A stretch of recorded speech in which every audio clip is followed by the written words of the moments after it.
السلام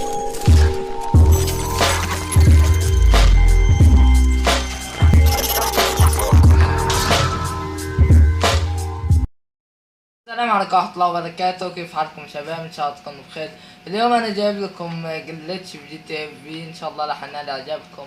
وهذا جلتش كتير مميز. بس هذا الجلتش ما بتقدر تدخله هيك يعني.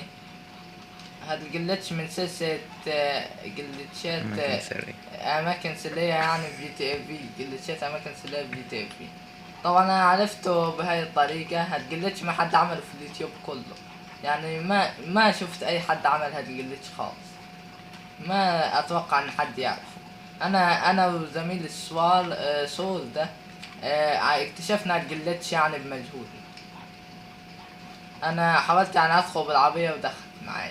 قعدنا نحاول لحد ما دخل. اهم شيء لازم يكون بالليل هالجلتش، وده حوريكم مكانه. هاد مكان الجلتش جنب هاي التيم ديسمي.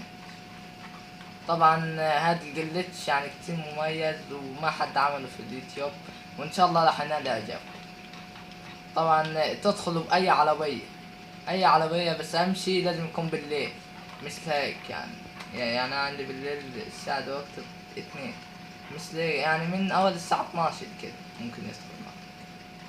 لكن قبل كده ما بيدخل، ما بيظبط.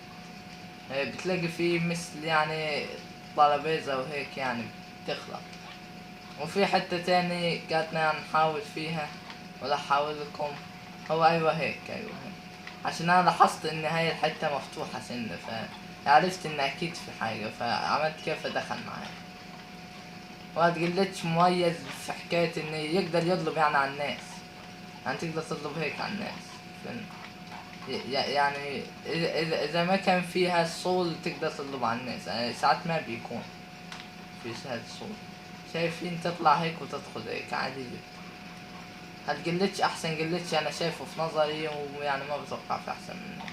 وفي حتة اخرى ايوه هيك، يعني بدك تدخلها من هاي الزاوية يعني، وسط الاثنين الكبار دول بتوع نضارات، بدك تدخلها من هيك.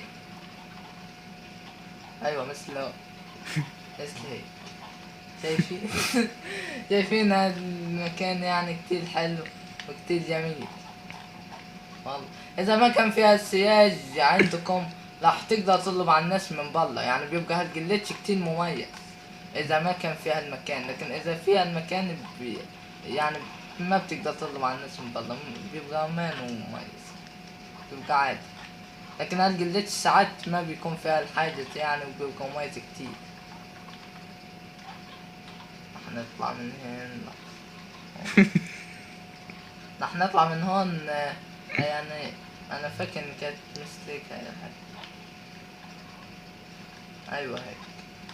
هو يعني هاي حتى بتلخبط، يعني انت بتدخل من هون وبتطلع من هون، حتى يعني كتير بتلخبط، بس هي حلوة.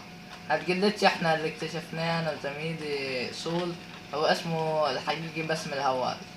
اكتشفناه وهو اللي اقل ليفلي، خلاه 8000. وهذا الرجل يعني اكتر رجل انا يعني بحبه. وبتمنى انكم تعملوا لايك وسبسكرايب.